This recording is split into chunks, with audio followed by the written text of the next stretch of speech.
Today, Matt Walsh Show, the conspiracy theorists have been proven right again. New reporting reveals that there are very good reasons to be hesitant about putting yourself down as an organ donor on your driver's license. Also, Trump pushes to have the NFL team in Washington change its name back to the Redskins, and a new alleged police brutality case goes viral. We'll take a look at the full context and find out who's really at fault. All that and more today on the Matt Walsh Show.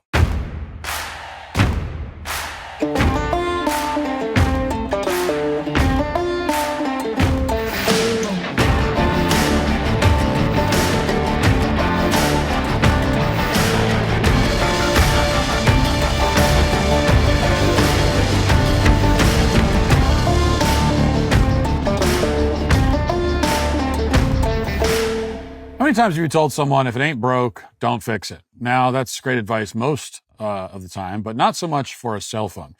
See, over time, the battery life fades, the processors can't keep up, and it's fallen in the toilet one too many times. Fortunately, thanks to Pure Talk, your cell phone is something that you can replace without feeling guilty. When you switch to Pure Talk this month, they're going to give you a Samsung Galaxy A36 for free with a $35 qualifying plan. Just $35 a month for talk, text, and data, and a free Samsung phone with scratch-resistant Gorilla Glass and a battery that lasts all day. All America's most dependable 5G network. Really does make life here at the Daily Wire simpler with easy, reliable service. Look, supporting companies like Pure Talk is a good thing. You win by cutting your cell phone bill in half. They win by hiring more Americans and helping more veterans. Make the switch in as little as 10 minutes. Go to puretalk.com/Walsh to get your phone today. Again, that's puretalk.com/Walsh to switch to my wireless company, America's wireless company, Pure Talk. In every single state in the country, when you go to the DMV to get your driver's license, you're asked whether you want to become an organ donor. And this is how the vast majority of people, more than 90% of them, end up on the National Registry of Organ Donors. And usually people are happy to sign on. It's seen as a pretty unambiguous act of virtue. In fact, it's long been seen as the most virtuous act that can possibly take place at a DMV, which, admittedly isn't saying much. And most people don't really think about it. They just check the box yes on the theory that one day if they end up in a horrible accident and they die, then their organs could be used to save a life. But if you think about it for a second, as many so-called conspiracy theorists, quote unquote, have done over the years, a lot of questions begin to emerge. For one thing, why exactly are we pairing organ donation with getting a driver's license? I mean, no other government program works like this. Even with the motor voter law, there are still a handful of DMVs that don't ask about voter registration. Organ donation stands alone as the only issue that every DMV, without exception, is fixated on, aside from actually driving. They're not interested in signing up for a gym or helping you file your taxes or making sure you know how to service your car or finding you a quality gutter cleaner or any of that. Human organs are the one thing on their mind. There also aren't any other major medical decisions that they expect you to make on the spot when you go for your driver's license. Like, they don't try to upsell you on a root canal or LASIK eye surgery or anything else. Organ donation, again, stands alone. Now, you might say that, well, a lot of people die in car accidents and it's good to have a plan B for their organs. So that's not creepy at all. But if that's the reason, it's strange that the DMV doesn't pester you to, say, hire an attorney to draft your will, just in case you die in a horrible car accident. Nor does the DMV bother you to check to see if you have good health insurance, which is obviously pretty important if you get into a wreck. The DMV doesn't care about any of that. They just want you to sign up to have your organs taken away in case you die. Now, the legal basis for the DMV's question is found within the Uniform Anatomical Gift Act, which was backed by every major medical organization. This law encourages states to add organ donors to a national registry. It was first passed in the 60s, but it's been revised several times, most recently in 2006. And the latest version of the law, quote, expanded the list of persons who can consent to organ donation on behalf of an individual, gave every individual the opportunity to donate the organs at or near death, and stated that individuals who refuse to donate must explicitly state that. In other words, because not enough organs were being donated, the law changed from opt-in to opt-out. And the legal presumption is that you want to gift your organs to strangers. Now, as they watched organ donation become a bigger and bigger priority for the government, a small and highly skeptical group of people wondered whether all of these major medical organizations and lawmakers might have a conflict of interest. After all, organ transplants are extremely lucrative procedures. A double lung transplant can easily cost $2 million. A liver transplant can run over $1 million. Kidney transplants, which are kind of the bargain bin of the organ donation world, cost merely hundreds of thousands of dollars. So given all these numbers, it's reasonable to ask whether a hospital, when confronted with a seriously ill patient who happens to be an organ donor, might have an incentive to murder that patient, or at least let them die, or at least not give them all the care that they otherwise would. Like, there's a lot of money on the line. It's certainly reasonable to ask what safeguards are in place to prevent something like that from happening exactly. Now, go on the website of the Mayo Clinic, which is supposedly the #1 hospital in the world, and you'll find an entire page that's devoted to reassuring skeptics about organ donation. But the page doesn't do a very good job. Instead, it simply states, quote, "Myth, if I agree to donate my organs, the hospital staff won't work as hard to save my life. Fact, when you go to the hospital for treatment, the healthcare team tries to save your life, not someone else's. You get the best care you can get." Close quote. Well, that's that. The Mayo Clinic promises that you'll get the best care. No one in the hospital would ever dream of killing you or letting you die so they can harvest your organs. And you'll just have to take their word for it. And if you can't trust the sterling reputation of America's leading medical experts, then who can you trust? And you'll notice, of course, that this is a common theme in the fact-checking industry. People who are skeptical of the official narrative will find that their skepticism is, quote-unquote, debunked by the fact-checkers, simply repeating the official narrative. As it turns out, though, once again, we have been lied to. And once again, the so-called conspiracy theorists were right. At hospitals all over the country, new reporting reveals, and there's now a federal investigation being launched into this, to look into this by the HHS. This new reporting reveals that patients are indeed being rushed into surgery to remove their organs, even when they're still alive. And we're not talking about 1 or 2 cases here. This is a systemic problem. It's also an inevitable problem given the way that the incentives have been set up. Consider the story of a Kentucky man named TJ Hoover. Back in 2021, doctors said that he was brain dead. They convinced the family to remove his life support so that his organs could be harvested. Meanwhile, according to an employee with the organ procurement company named Nikki Martin, Hoover was actually displaying signs of life, including tracking with his eyes, moving around, trying to pull his tube out, trying to pull his hands away. But the family apparently wasn't told about any of those signs of life, and Hoover was ultimately brought to an operating room so that his organs could be harvested. But just before his life support was cut off and the surgery began, Hoover woke up. And then even after he woke up, the organ harvesters at Kentucky Organ Donor Alliances, or CODA, reportedly weren't deterred. The harvesters were still dead set on finding a doctor to perform the surgery on this guy who just woke up. That's according to one medical professional who was in the operating room with TJ Hoover. Watch. What you are watching is the honor walk. It's one of the most revered traditions in a hospital. It's when family, friends, and staff all pay their respects as someone is wheeled off to give the ultimate gift, donation of their organs. It's okay. Sometimes they Except this man, TJ Hoover, was still very much alive. So we did track down someone who was in the operating room that day and did see what happened firsthand. Her name is Natasha Miller. She's a transplant perfusionist, and I'm driving to see her now.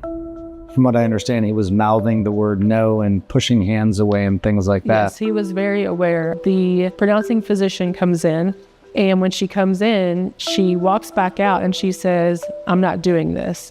I'm not doing this case. I don't feel comfortable." The organ coordinator that was there, she steps out to call the supervisor at the time to tell him that the pronouncing physician was refusing to do the case. She said that he was yelling at her, telling her she needed to find another physician to come. And she's like, there is no one. There's no one else to come do this case. Is there any part of this that makes sense to you? Is any part of this defensible? No, because it seemed like at first they were saying, well, family consented. And I get that. But again, it seems like family wasn't made fully aware of his actual state. None of it makes sense. We should have never went to OR. I was a registered organ donor and I'm not anymore. Really? Because you don't trust the system? I don't trust the system. What is TJ's life like now? He wasn't supposed to make it a year, if he made it. Hold your head up, bub. For TJ, it's not just about being alive, but living and getting to be a part of these moments. Like walking his sister down the aisle. The organ harvesting company Coda has denied all wrongdoing. They said that they don't get any kickbacks when organs are harvested, and they claim that all the procedures were followed. But when you listen to the testimony of the former Coda employee who was in the operating room, the company's denial isn't exactly convincing. And on top of that, if you can follow procedures and still come close to ripping the organs out of a living patient, then obviously the procedures need to change. And that shouldn't be controversial in any way to say. That's especially true given that, as horrible as TJ Hoover's situation was, the organ harvesting industry has been involved in operations that are somehow even more horrifying than that. In some cases, the mistake wasn't caught in time. We're talking about, situations where the surgical operation began even though the patient wasn't dead.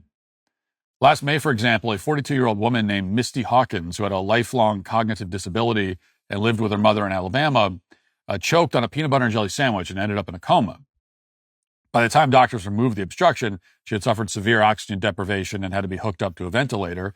And that's when the doctors reportedly gave the mother a choice. She had 72 hours to decide whether she wanted to terminate life support and donate the organs or send her daughter to a nursing home. And the mother decided to let her daughter die on the theory that she didn't want her to suffer.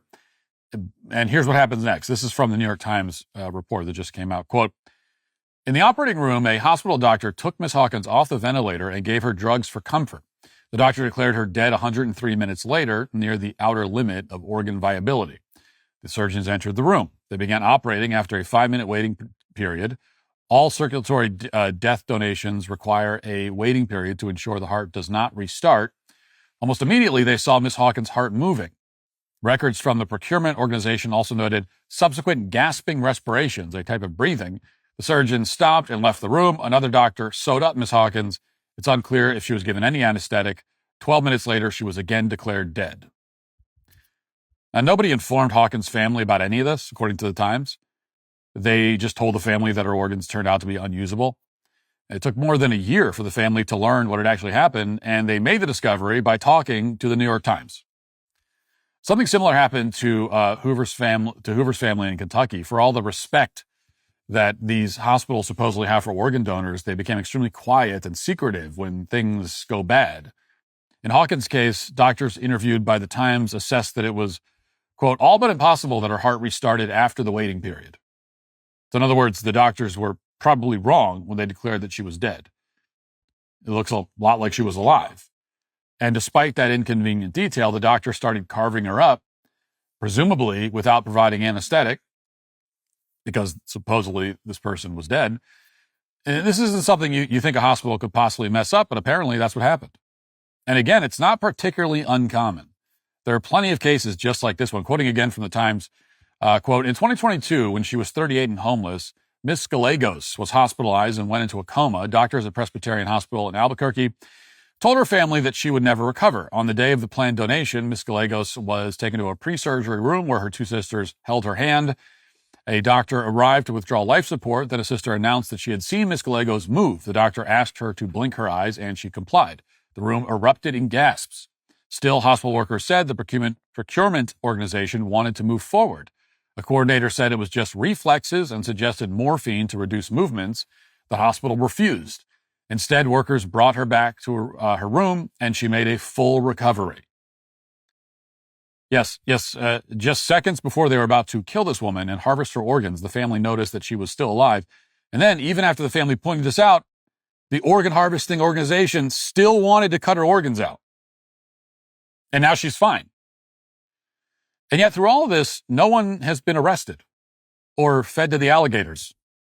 No one suffered any consequences at all for trying to harvest the organs of a person they knew was alive.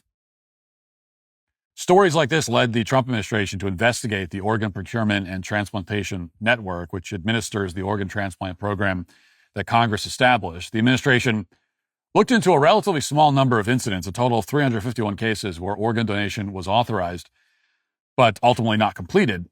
And here's what they found. Quote, "The 103 cases, 29.3%, showed concerning features, including 73 patients with neurological signs incompatible with organ donation. At least 28 patients may not have been deceased at the time organ procurement was initiated, raising serious ethical and legal questions. Evidence pointed to poor neurologic assessments,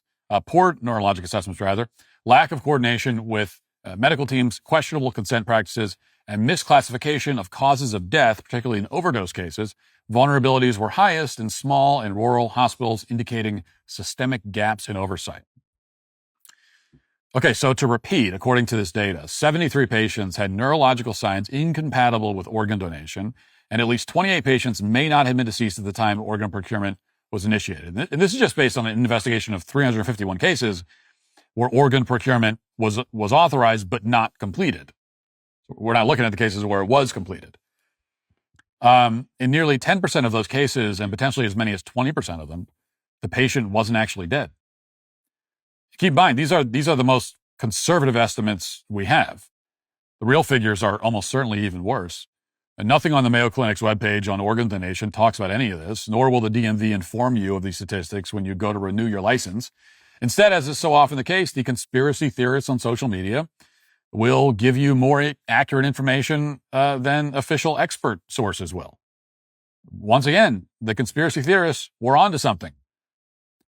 Just as they were about masks and social distancing, the COVID shot, Wuhan lab leak, and so on and so on and so on and so on.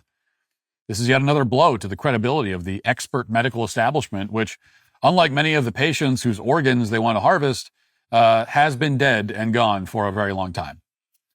The least credible people on the planet have been proven to be liars once again. And that's not the only reason that we shouldn't be surprised by these revelations. In every other context, the medical industry already treats human beings like lab rats and or commodities. And we've seen this again and again with abortion and euthanasia, so-called gender-affirming care, and so on. Doctors who don't value the dignity of human life will eagerly commit unspeakable horrors in the name of ideology or profit or both. And they'll do it without any hint of shame whatsoever. They'll tell anti-lockdown protesters to stay home while they encourage BLM rioters to flood the streets. They'll carve up the bodies of young children, even as they privately admit that those children can't consent. And as we're seeing now, they'll slice open the chest of an organ donor who's not even dead, and then they'll get angry when the organ donor wakes up in the middle of the operation.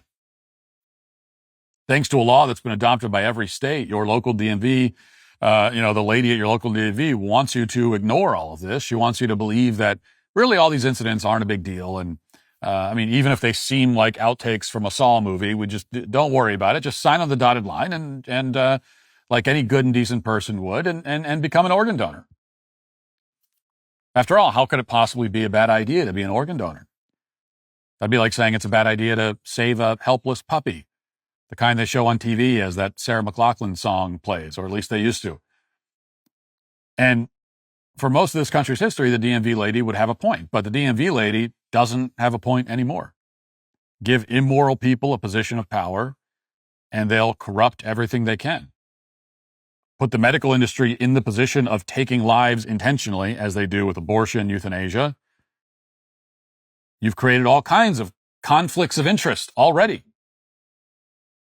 You've turned the medical field into something that doesn't just treat and help people, but in fact intentionally harms and kills them in some cases. They'll turn unambiguous acts of virtue, like agreeing to be an organ donor, into a catastrophic blunder that can get you murdered in an operating room.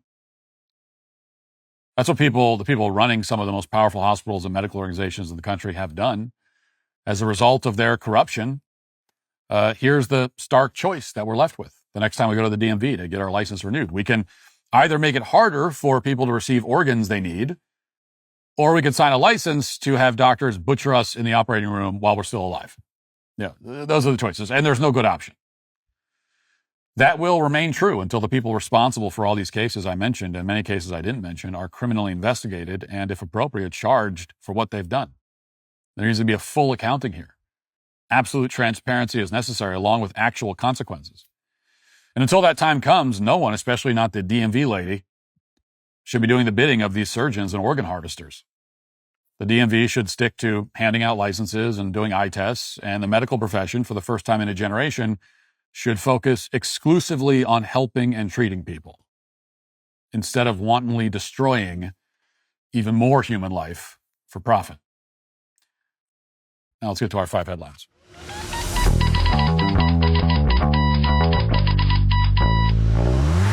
When budgets are stretched thin, Kickoff offers a smart path to genuine credit building without the burden of costly credit card balances.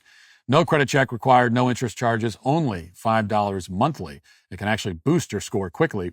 With clear, budget-friendly plans beginning at only $5 a month, no surprise charges, and zero interest rates, Kickoff helps you win big on the credit front.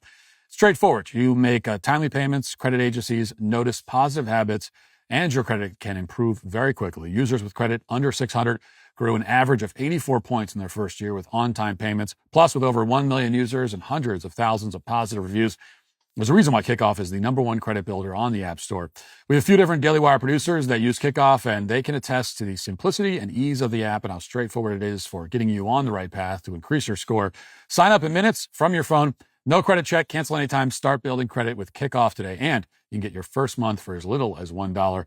That's 80% off the normal price when you go to getkickoff.com/Walsh today. That's Kickoff without the C.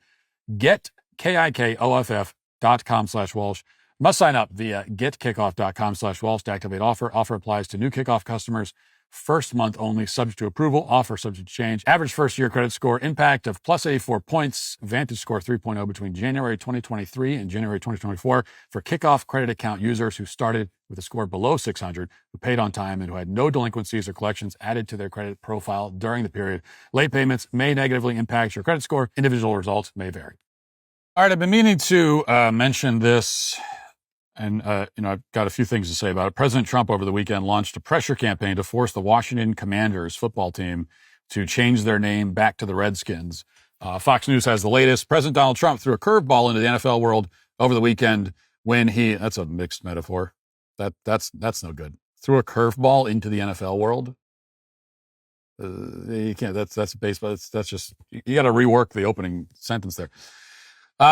Anyway, how about he did a trick play or something like that? I don't know.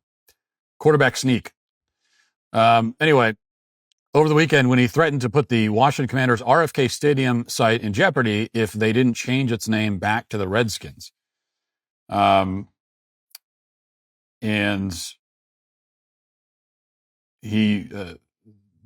Trump wrote on Truth Social, the Washington whatevers should immediately change their name back to the Washington Redskins football team. There's a big clamoring for this, Trump wrote. Likewise, the Cleveland Indians, one of the 6 original baseball teams with a storied past. Our great Indian people in massive numbers want this to happen. Their heritage and prestige is systematically being taken away from them. Times are different now than they were 3 or 4 years ago. We're a country of passion and common sense. Owners get it done. And then he followed up later. He was also saying that he's going to, as it said, he's going to potentially hold up what's happening with the stadium.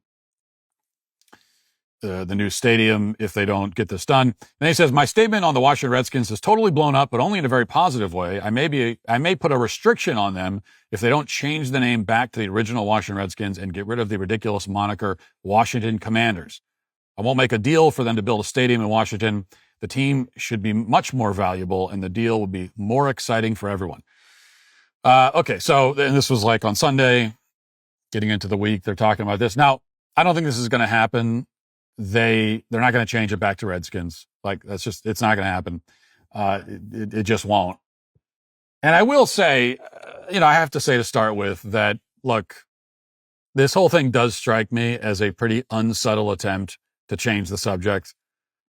Okay. It is hard for me to stomach the idea that, Epstein is a boring and unimportant and dumb story, as Trump has said. But the name of the football team in Washington isn't boring, dumb, or unimportant. I mean, that's the problem. You can't come out and say, this is totally ridiculous. Why are we talking about this? It doesn't matter. And then a few days later, launch into a series, like spend a day talking about the name of the football team in Washington. How in the world is that important enough to require the President of the United States to not only speak out about it, but to get involved actively? So that's important enough for that, but not the Epstein files? Like that doesn't make any sense. So when critics claim that this pivot to the Redskins is kind of a ploy to change the subject, yeah, I think it is. Just being honest, and I know it's going to annoy some of you that I'm saying that, even though you know I'm right, it's going to annoy you because like, yeah, but be a team player. We all know that, of course, that's what he's doing, but don't say it out loud. but I don't. That's a game I don't play. I don't. I'll be on. I'll say out loud whatever I happen to think about a subject, and I'm not going to worry about. Well, we don't want to say that because we got to think about the strategy. I'll fully admit I'm not as worried about the strategy. I'm just going to tell you what I think. Right? That's what I consider my job to be. And so in this case, yeah, this is very clearly an unsubtle attempt to change the subject, and kind of clunky and clumsy, and it doesn't work, and it's too transparent. So just like strategically, it doesn't work anyway. And I don't even think we should change the subject because I think that the Epstein subject is important. All that said, on the merits of the case here, I do agree with Trump. I mean, I've been saying this myself since forever.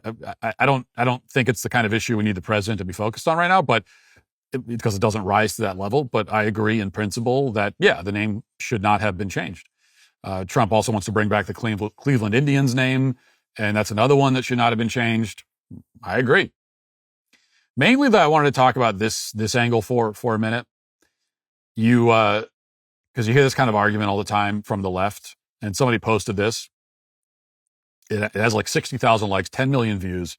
It's an argument that resonates on the left. You hear this a lot when we talk about the names of teams. And so I'll put that up on the screen. You can see it there. The account is ironically suggesting that rather than change the Cleveland name back to the Indians, we should call the team the Whites and have a mascot of a white guy with a mustache and glasses and a fedora. And so the idea is like, well, how would you like this? Oh, you think it's so great to have the Indians as a name? Well, how would you like it, white people? How would you like this if it was called the Whites? And the guy who posted this, by the way, is Indian. It looks like, feather Indian, American Indian. So the point is that we're supposed to find this really offensive or something as white people. But of course, every time the left makes this point, the response from most white people is, hell yeah, that would be awesome. I would totally support a baseball or football team called the Whites or the Fighting Caucasians or whatever you go. Yeah, let's do it. Call our bluff. Let's go ahead and do it. How about the Great Whites?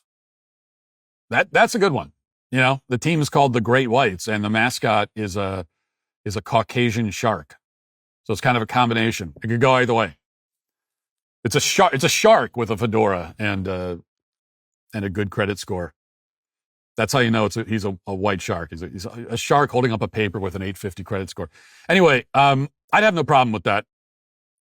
But the irony here, the really funny thing, is that we all know that if some team did change their name to the Whites, which of course would never happen, but if that were to happen, it would not be white conservatives complaining. It would be leftists. Leftists would complain because they would see the team name as a celebration of the white race, which of course isn't allowed. You're not allowed to celebrate white people or show that you're in any way proud of them or anything like that. So they would see it as a celebration, glorification of the white race. And we all know that. It would 100% only be leftists complaining. And they would be hysterical about it. I mean, they would be completely hysterical. So we're supposed to believe that if a team changed their name to the Whites, that there'd be this hysterical reaction from white conservatives, people like me, that I would be completely offended by it. When in reality, it would be, people on the left, they would actually be rioting in the street. They would storm the stadium, okay, and burn it if that were to ever happen. They would be, apoplectic with rage. Absolutely. And again, we all know that. And yet, when a team is named after Indians, so in that case, they would be offended because they'd see, oh, well, you're celebrating white people. We can't do that. But then if you name a team after the Indians, they don't see that as a celebration. They see that as an attack on Indians rather than a celebration or glorification of them, when it is in fact the latter. I mean, that's like when you name a team. That's why you name a team after something that you admire, something you think is good, something you think is, something that has some gravitas to it. That's why you name the team after them. That's why you're never going to have a football team called the Philadelphia Wimps or something. It's always something that has, it's the Eagles, right? It's like something, when you name it after animals, you name it after animals that we think of as like strong, right? But when it comes to the Indians, that's how they see it. So what's the moral of the story? Well, they'll complain no matter what. That's the moral. And their victim narrative is always vindicated no matter what in their minds. Their victim narrative always is always proven correct, no matter what happens. All right, the recount has this viral video from a town hall in Jonesboro, Tennessee, where a woman claims that she was the victim of Christian extremism at her OBGYN, which you gotta watch out for that Christian extremism. So a little background here. Tennessee recently passed a bill called the Medical Ethics Defense Act, and the point of the legislation is to protect medical providers from being forced to be involved in or administer procedures that contradict their religious and their moral beliefs. Namely, most obviously, this is about making sure that medical providers aren't forced against their will to participate in abortions or quote unquote gender affirming care or that sort of thing. That's why you need the legislation. Well, this woman says that she has fallen victim to this legislation. And this is it's kind of like when these kinds of bills are proposed or when they're passed, the left will talk about all these wild sort of worst case scenarios that might occur if we allow people to have this kind of freedom. And then what do you know? This woman comes along and says that she had one of those worst case scenario type things happen to her. This has been picked up by multiple media outlets, all reporting it uncritically, of course, as though it's a verified fact, even though it isn't. There's nothing verified here at all. But anyway, here's what she had to say. Listen. I just found out that I'm pregnant again.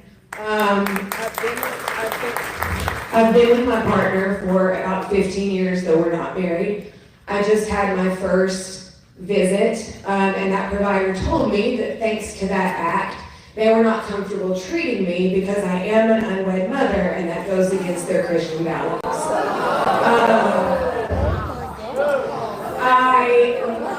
I'm lucky enough to live in a part of the state where I can seek care across state lines, and that's what I'm doing, traveling to Virginia for my prenatal care, scared out of my mind that I will go into labor and not be able or have to deliver in this state with a provider who feels that child's life is more valuable than mine. While we do love and want this child, I also have a 13-year-old, and I can't leave her behind. I call Marsha's office twice a day. I'm either blocked or she has all calls going directly to voicemail. I've never even reached a staffer. And when I contacted Bill Haggerty's office, I was told that he's not obligated to listen to his constituents. Love that. Okay, so she claims that her OBGYN refused her care because she's an unwed mother. And then she claims that she tried to contact her senator's office, Bill Haggerty, Senator Haggerty, and was told, quote, the senator isn't obligated to listen to his constituents. Gasps from the crowd. Now, first of all, I flat out don't believe any part of this story. I just don't believe it. And that's where I'm at with, people like this making any claim. This is where I've been for a long time. I just don't believe you. Like I just don't believe it. Well, how could you say that? I don't believe anything you say. I think you're a liar. I think you're a pathological liar. I think if you're a left-wing activist, you're a pathological liar. I think you lie about everything. I don't trust anything you say. Anything you tell me about something that happened in your personal life, especially something that conveniently helps to prove some sort of point that you want to make, I just don't believe it. And I don't even care what it is. I don't care if you told me that you had, a toast for breakfast this morning. I just don't believe it. I'm going to assume you're lying about that. I don't believe anything you say ever about anything. So I will just flat out to your face say, yeah, I think you're a liar. I think you're full of crap. I think you're lying. And so that's the problem here. I just don't believe it. Starting at the end and working backwards, I guarantee that Senator Haggerty's office did not say to her when she called, oh, well, he's not obligated to listen to his constituents, you peon. He doesn't have to listen to the likes of you. That is not how the conversation went. I 100% guarantee that's not how the conversation went. I guarantee that quote was not said. Guarantee it. I don't know how it went. I wasn't there. I just guarantee that wasn't it. That was not said. So what actually was said, like they said something else, and then she interpreted it as, oh, so you're saying that he doesn't have to listen to me. But that's not what she said. And more importantly, I don't believe that she was refused care because she's an unwed mother. I don't believe that. To begin with, that is not what Christian teaching dictates. There's nothing in the Bible or Christian teaching that would prevent an OBGYN from giving care to an unwed mother. Quite the opposite, in fact. Quite the opposite. This woman, this is, if you're any mother, is it wed or not wed, Christians believe that you should get medical care. And particularly if you're an unwed mother, and in this case, she's whack job liberal, and you're not going to kill your baby, you're going to allow your child to be born. Well, then certainly we want to encourage that and give you all that's why there's, pregnancy resource centers, Christian pro-life pregnancy resource centers all over the country that are giving care to very often unwed mothers. So this woman is revealing the basic misunderstanding that's very common on the left, the distinction they fail to grasp, but which every Christian I know grasps perfectly well. There's this basic distinction that I've never met a Christian who doesn't understand this distinction. It's like second nature to us. But the left, they really struggle with it. They don't get it, which is what tells me this story is from her own imagination.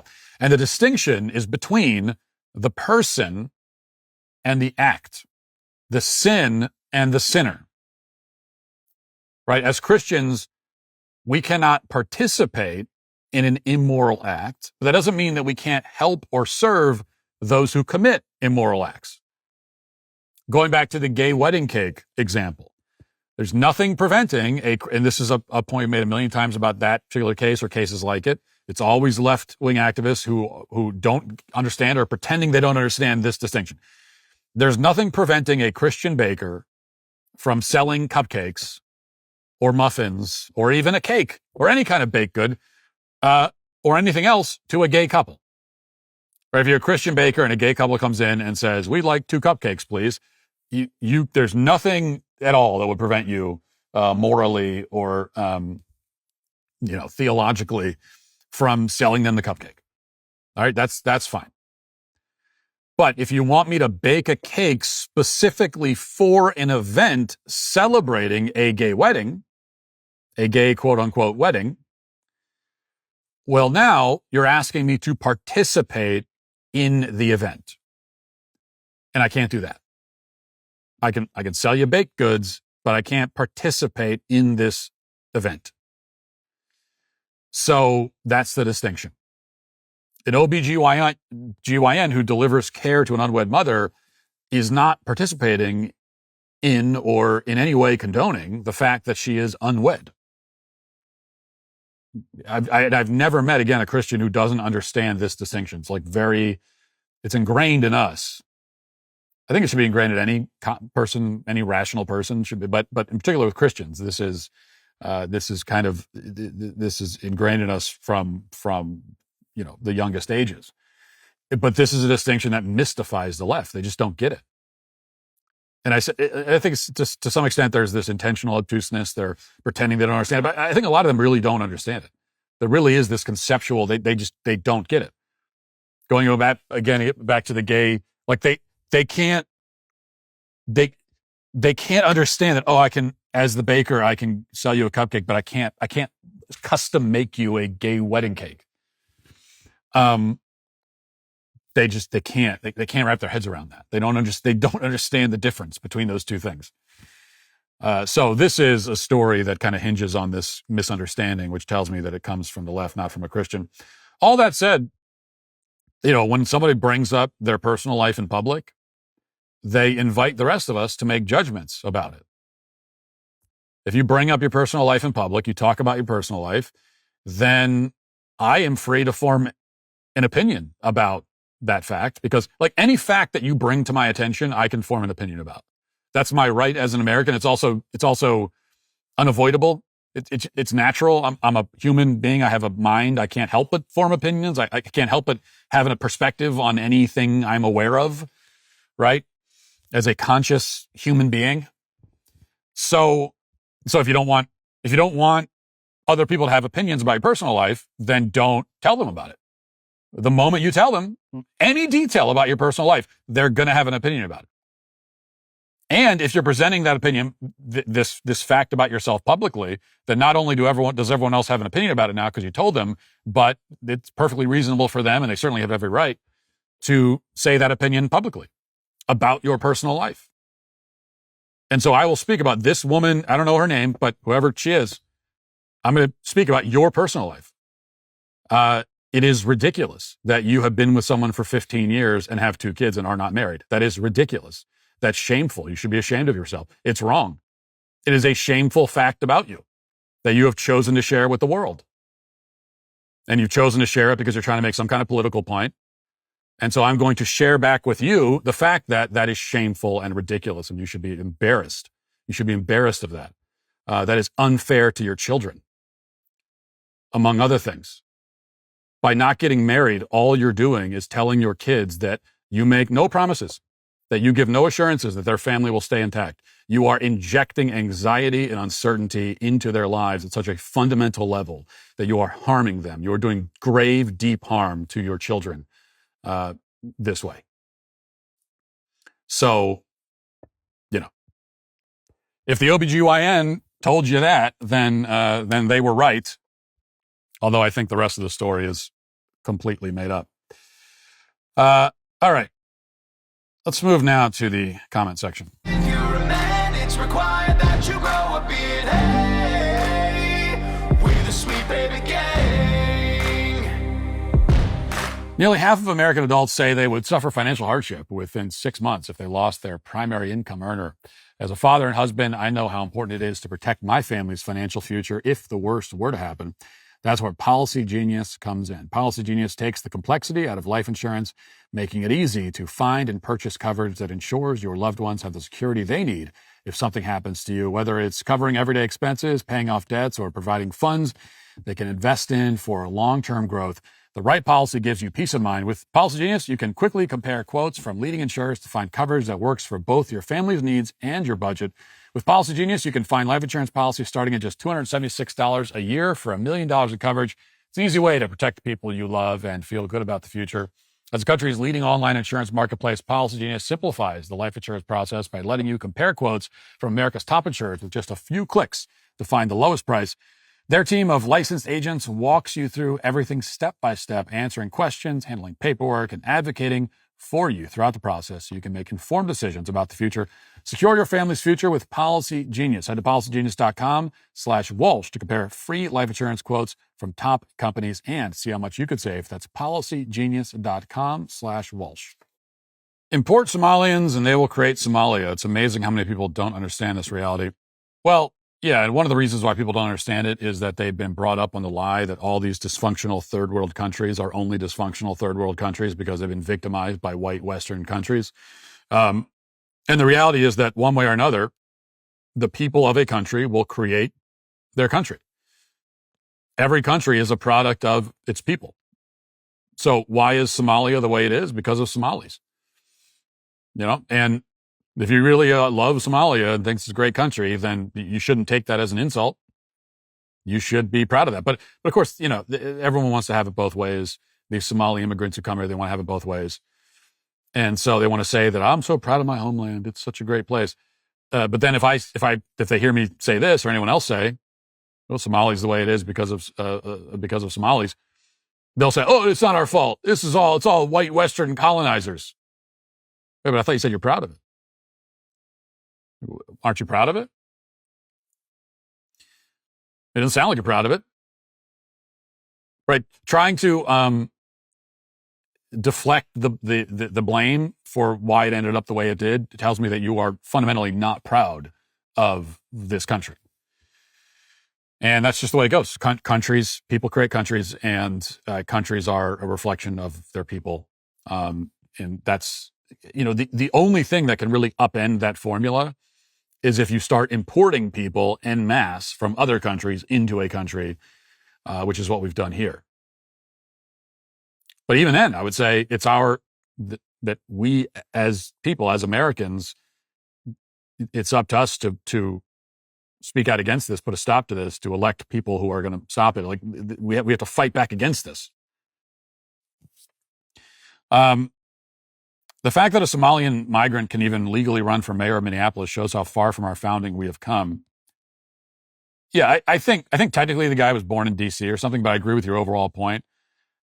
I think certainly for federal elected office, certainly and you could make an argument for mayors. You can make an argument for any elected office, but without a doubt, federal elected office, national office, we should only allow people who were born here to run and to hold those offices. I didn't realize George Floyd was buried in a golden coffin, so I Googled it. It costs around $25,000. It's plated with 14 karat gold. He was the third person to be buried in this particular model of coffin after Michael Jackson and James Brown. Oh yeah, I remember it well. A golden casket for a career criminal and drug addict. This is just one of those things that, our grandchildren, my grandchildren are gonna, you tell them about that. It's that image of a golden casket with this career criminal scumbag in it, and the mayor of the city on his knees before the casket weeping. It's like, well, I'll say this. I hope, it is my prayer that my grandchildren, when they see an image like that, they'll be completely confounded by it. They'll be totally shocked and confused. Because the other option is that they see that image and they go, yeah, well, figures, because look at how the country is now. Matt, I agree with you about monogamy over polygamy, but the problem with you and other conservative simps is that you refuse to talk about the problems with women and you won't defend the patriarchy, so your take is toothless and weak. That's why men listen to Andrew Tate, not you. Yeah, I hear this criticism, and it just goes to show that so many of my critics aren't criticizing me. They're not. They're criticizing what they think a guy like me would say or would not say. That explains so much. And I'm not saying I'm ever validly criticized. There's plenty of things you could criticize me for legitimately, but so much of the criticism I do receive, particularly from the right, from other people on the right, so much of that is not actually a criticism. It's a criticism of what they think, what they assume I must say or must not say. Right? Because this rebuttal, which I've heard a lot this week, and I hear in general, is a total fantasy. It may not be a fantasy for other conservative commentators. I agree. So it's true that you can find other conservative commentators and commentators in general who are very willing to talk about the duties of men and responsibilities of men, but they'll never put the shoe on the other foot. They'll never talk about what women should do. They won't criticize feminism, certainly. They definitely won't defend the patriarchy. They won't defend gender roles, the idea that men are meant to do certain things, women are meant to do certain, so that's true of plenty of people. It's not true of me, though. That's not the case for me. Like, you really think I'm afraid to attack feminism? To call women out? Defend the patriarchy? Defend male headship, male leadership in the home? I do it all the time. Just spend 5 minutes on YouTube looking for segments where I call out women and feminism and I defend male leadership and male headship in the home. Where I talk about the need for respect from women to their husbands and what happens when men are not respected in their own home. Before you accuse me, before anyone accuses me of, well, you ignore this part of the problem, just 5 minutes. Because if you're going to spend a couple of minutes writing something or criticizing me, I think it's fair to say, just 5 minutes, just go to Google, YouTube, just take a look at what I've said about those subjects. And you're going to find, like, collectively hours of footage of me talking about this. I do it all the time. I got no problem doing it. Go back just like it was just a couple months ago, I did a big monologue where I was criticizing some of what Megyn Kelly has said about men. And from my perspective, putting the blame on men too much. And that was a whole thing, not just one day. It was a whole thing. So you can go back and listen to that monologue and what I say there. So the problem is that I can't talk about everything every time I talk about anything. Okay. This is so when I'm choosing to speak about a certain subject, I can't say literally everything about it, because then every show would be 57 hours long. So all we can do, if you see a tweet of mine, or you listen to a monologue, or particularly if you listen to a clip of a monologue, and you hear what I'm saying, or you see what I wrote, you can't assume that that's all I've ever said on the subject, or all I think that needs to be said about it. It's just what I'm saying right now on this particular topic, focusing on this particular angle. So finally, Captain Planet used to piss my dad off so much. Now I understand why. Yeah, my parents had a whole bunch of shows in the 90s that they wouldn't let us watch. And I don't even remember all of them, but there's plenty of shows we were able to watch, but there were also plenty of shows that, all my friends were watching, and we were not allowed to watch them. And I've had the same realization as an adult, that many times over, that I get it. As a child, I hated it, right? I hated that whatever, all my friends in fifth grade loved Ren and Stimpy on Nickelodeon. And for my parents, no, you're not watching that. You're not watching that garbage. So that I found that very annoying at the time. I definitely get it now. And usually when my dad would ban us from watching a show, it wasn't because he was saying the show was necessarily intrinsically evil or satanic or something. It was usually that he would walk into the room and we would be watching a show, and he would stand there. And this always made us nervous when he would, like, if he walked into the room, we're watching a show, and he just glances over and then leaves the room, it's like, okay, fine. But if he stops and watches for about 30 seconds, then we're all nervous. Then we're like, okay, now this is going to be, because what we know is he's not going to watch it for 30 seconds and go, this is a great show. I really like this. No, what would usually happen is he'd watch it for 30 seconds and then he'd go, what is this crap? Turn this off. No, you're not watching this anymore. And then based on that, based on 30 seconds, it would never be allowed on our television ever again, based on a 30-second glimpse of whatever the show happened to be. And I totally get it now. I do the exact same thing with my kids. I just did it the other day. We've been staying at a place this summer that has cable, that has basic cable, and which is an interesting experience, blast from the past. And so my kids, the younger ones, they were watching Bluey. And Bluey's a great show for kids.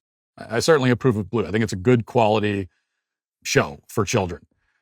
But then another show came on after it, and I don't even know what it was, but I walked into the room.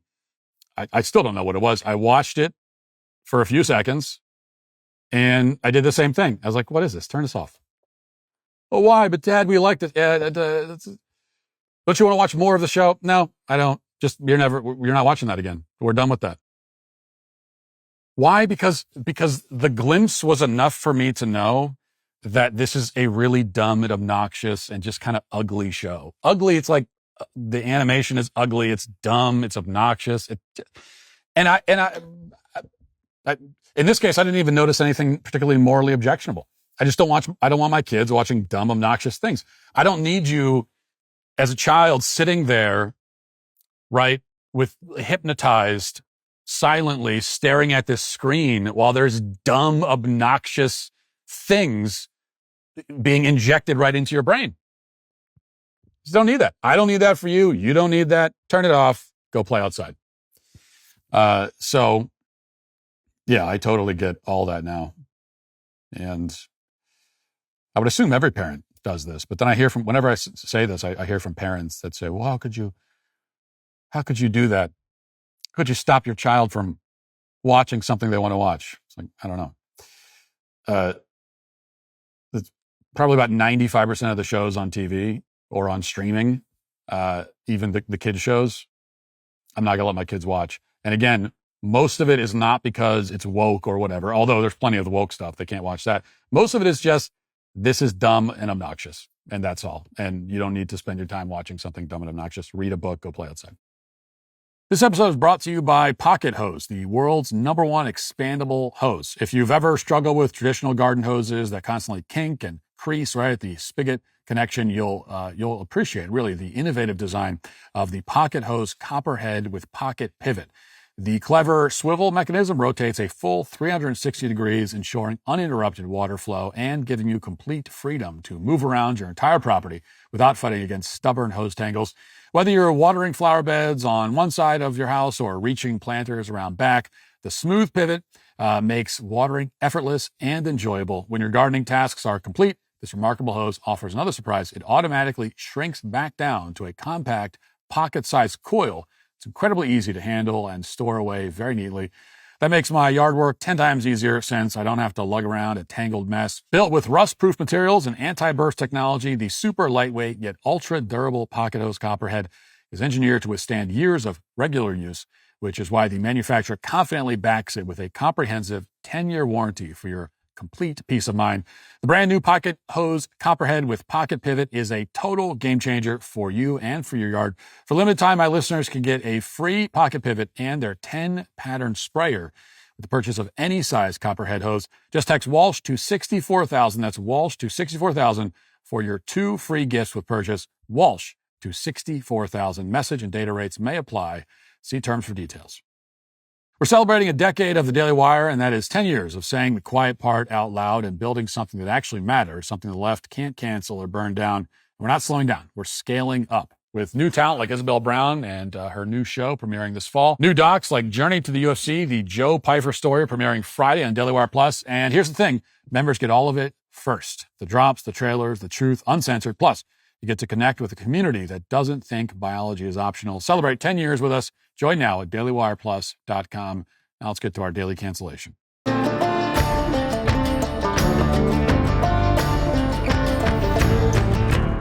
Well, we have another alleged police brutality case for the daily cancellation today. This week, there has been lots of outrage over a video of William McNeil Jr., 22 years old, getting his window broken and receiving a swift punch in the face during a traffic stop. As the story goes, McNeil's only crime was failing to have his headlights on during the day. And the story was accompanied by this video, which, as per tradition, only shows the alleged quote-unquote brutality, but none of the events leading up to it. Here it is. When he pulled me over, he walked up, opened my door because my window don't work, right? Okay. And then I said, so what I did wrong? Yeah. He said, well, for one, your headlights are off under this weather. I'm like, okay. There's multiple people headlights off, first of all. And then there's no rain. It doesn't matter. You're still required to have headlights on. Can you pull that law up? Huh? Can you pull that law up? Yeah, when you step out of the car, I will. Can you call your supervisor? Huh? Can you call your supervisor? All right, go for it. Exit the vehicle now. Exit the vehicle. Show me your hands. Here. So we see him sitting in his car, his window is smashed, and then he gets hit in the face, and he's dragged out of the car and arrested. Based on this video, the race hustlers have gone to work, hysterically shrieking and saying all the things you expect them to say. Speaking of things you expect, ambulance-chasing parasite Ben Crump parachuted onto the scene and is now representing McNeil. Crump put out a statement saying that, quote, what happened to William McNeil Jr. is a disturbing reminder that even the most basic rights, like asking why you've been pulled over, can be met with violence for Black Americans. McNeil was calm and compliant, yet instead of answers, he got his window smashed and was punched in the face. Now, not to spoil the ending here, but as anyone with an IQ above single digits already assumes, Crump is flat out lying. We'll get back to that in a moment. But first, here's the latest on this case from Fox News. Quote, police in Jacksonville, Florida are investigating a viral video in which an officer is seen punching a male driver in the face during a traffic stop. Footage that began circulating on social media over the weekend showed William McNeil Jr. staring at the camera on February 19th as an officer is seen smashing his driver's side window and demanding that he exit the vehicle now. The officer then strikes McNeil in the face before he dragged out of the car. Quote, in my direction, the agency immediately began both a criminal and administrative review of the officer's actions. These administrative reviews are ongoing, but the state attorney's office has determined that none of the involved officers violated criminal law. Jacksonville Sheriff T.K. Waters said Monday while releasing a longer body cam video of the incident. Waters said the arresting officer involved in the incident, whom he identified as D. Bowers, has been stripped of his law enforcement authority pending the outcome of the administrative review. So the officer has been relieved of his duty while they review the case, but they've already said that no crime occurred here on the part of the officer, at least. They also released, as you heard, the body cam footage, which shows the whole interaction. Because it turns out that if you see a short clip of an altercation that only shows the moment that the altercation turns violent without any of the lead up to contextualize it, then you don't and can't really understand what happened and who is at fault. This is a lesson that every rational person in the country should have learned by now. In fact, you should have learned it about 1,000 times over. But unfortunately, there are a lot of irrational people out there, and dishonest people. So here is the body cam footage. And as you watch this, remember that Ben Crump said that McNeil was perfectly compliant. So watch this and tell me if compliant is the word you would use to describe it. Yes, sir. Is there a reason why you're popping the door open like that? I don't have a window that works. Is there a reason that you're pulling me over? Yeah, absolutely. There's a reason why I'm pulling you over. For one thing, inclement weather, you don't have your lights on. Two things, you're not wearing your seatbelt. It's daylight. I don't need the lights. And it's not weather. It's not raining. Oh, this is inclement? It's not raining. Okay, I'm not arguing with you. I'm telling you why I'm pulling you over. Give me your driver's license, registration, proof of insurance. No, call your supervisor. Why? Excuse me? Call your supervisor. Step out of the vehicle. No. Step out of the vehicle. 25 seconds. For 9-4, the driver just slammed the door and locked it. Call your supervisor. I've already told you. Right now you're under arrest for resisting. Sir, this is your last warning to open the vehicle and exit before we're going to break the window. Open the door and exit or we are going to break the window. Open the door and exit or we are going to break the window. Open the door and exit. You are under arrest for resisting. Open the door and exit. You are under arrest for resisting. Open the door and exit. You are under arrest for resisting. Open the door and exit. You are under arrest for resisting. I'm about to break the window. All right, go for it. Exit the vehicle now! Exit the vehicle! What is your reason, sir? Step out. What is your reason? Step out now. Don't.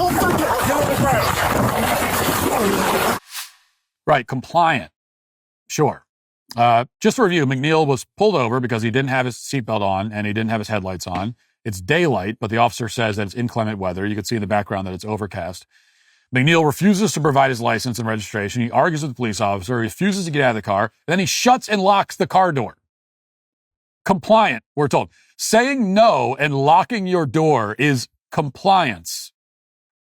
McNeil is then told to exit the vehicle 7 times. 7 times, count them. And only after the 7th command do the officers finally break the window.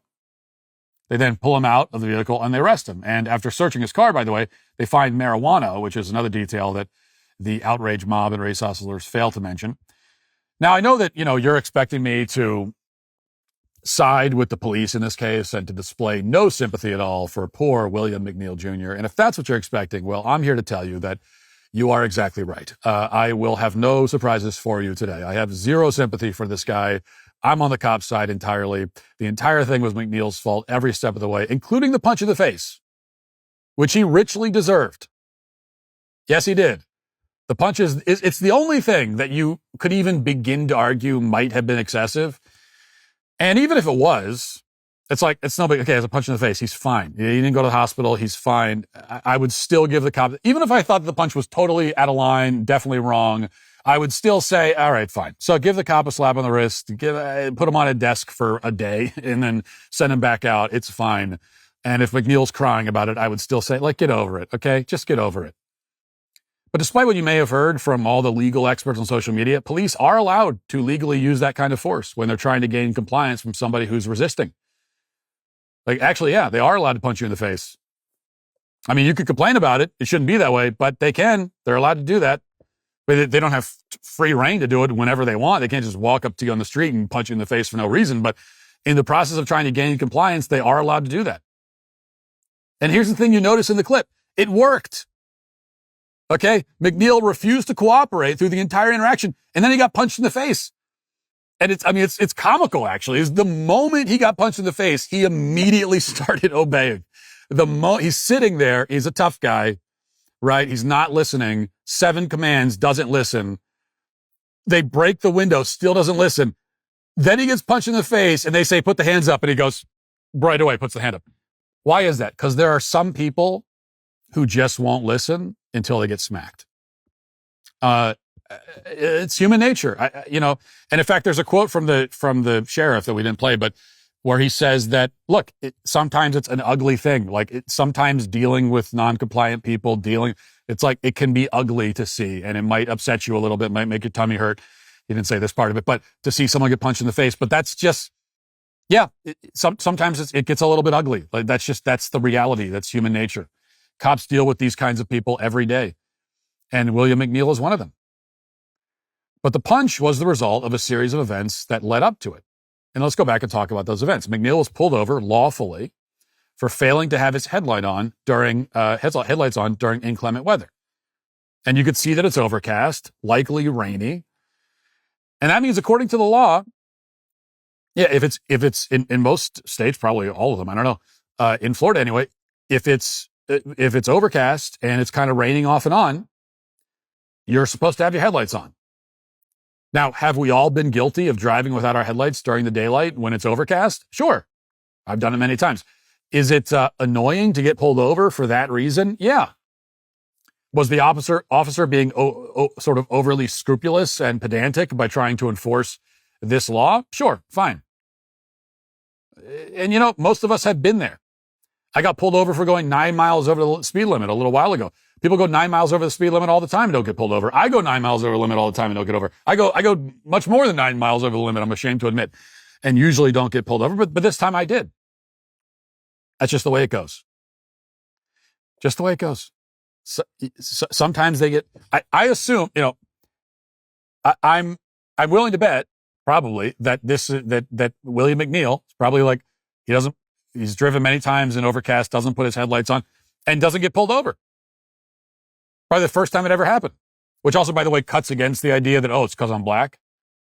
Well, yeah, but you as a black man have probably done this a million times and not gotten pulled over. This time you did.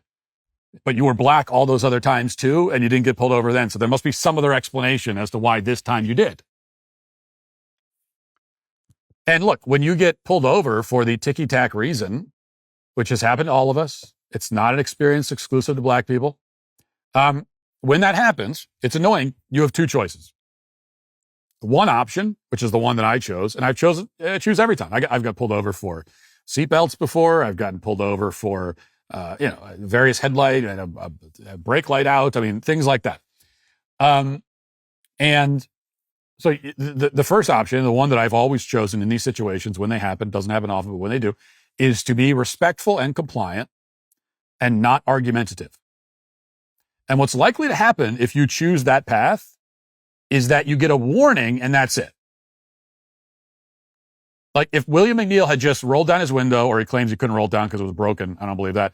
But fine, he opens the door and he says, "Oh, you didn't have the lights on." He says, "Oh, I didn't realize I needed to have them on. Sorry about that."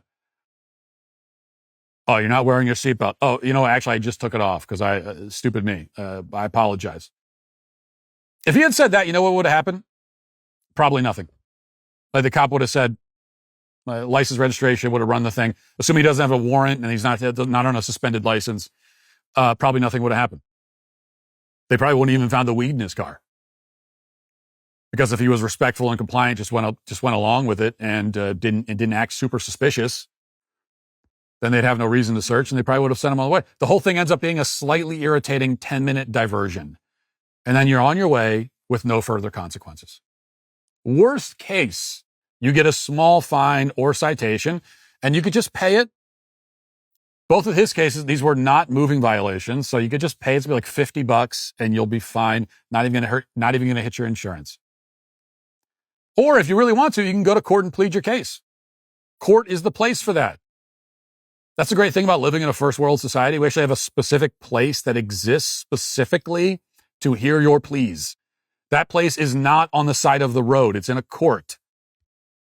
So that's the first option. The second option, the one that McNeil chose and so many other alleged victims of alleged police brutality choose, is to argue and refuse to comply and do everything in your power to take a minor traffic violation and turn it into serious legal trouble for yourself. You can deliberately escalate a very low-stakes situation until you find yourself lying on the pavement in handcuffs. If you're at least slightly more emotionally and mentally mature than a toddler, you probably won't go with that route. You'll be able to engage in a little bit of analytical reasoning, which will tell you that if you're annoyed by a small traffic citation, you're not going to improve your situation or your mood by adding an arrest and a bunch of additional charges on top of it. Just like if you're annoyed because you accidentally stepped in a puddle and you got one of your shoes a little bit wet, you're not going to improve the situation by then jumping into a pool in all your clothes, because now your shoe's still wet along with the rest of you. If you're annoyed by being slightly wet, don't make yourself more wet. If you're annoyed by receiving a very minor citation, don't add a bunch of other serious citations on top of it. And when the cop tells you to get out of the car, closing your door and locking it will not help anything. They're not going to say, oh, never mind. There's no way that ends. There's no way that it could possibly end except with you on the ground in handcuffs. You have now chosen a path where the best, actually, there are other ways it could end. The best way it ends, the best available, result is that you get arrested. So why? Why do that? Why go out of your way to make everything worse for yourself? Now, sure, these days, as we've seen, there's always the possibility that you get a viral police brutality incident out of it, and then you can sue and maybe make millions of dollars. But I don't think that McNeil even had that in mind exactly. Because I think that would almost give him too much credit. That would make him manipulative and immoral, but at least rational in a very self-serving way. I don't think that was his plan. I also don't think that he was staging some kind of protest against injustice. This was not civil disobedience in the way that political activists might engage in it. There was no plan. That's the thing. And there never is with these kinds of people. This is just a temper tantrum. This is like a toddler throwing a toy train across the room because he's angry that it's nap time. There's no plan or strategy. When the toddler throws the train, it doesn't make any sense for you to go, well, how do you think that that's going to mean that you don't have to take a nap? Now, all you're doing is proving to me, child, that you need a nap even more because you're throwing the train. But with my toddlers, I don't have that conversation because there is no plan. There's no rational calculation at work. And this is what cops deal with every day. Obnoxious, irrational, tiresome jerks who make everything harder than it needs to be and everything worse for themselves every step of the way. There is no way to deal with these kinds of people except by imposing your will on them. That's the only language that a guy like William McNeil Jr. understands. And that's why this is all his fault. And that is why he is today finally canceled. That will do it for the show today. Thanks for watching. Thanks for listening. Talk to you tomorrow. Have a great day. Godspeed.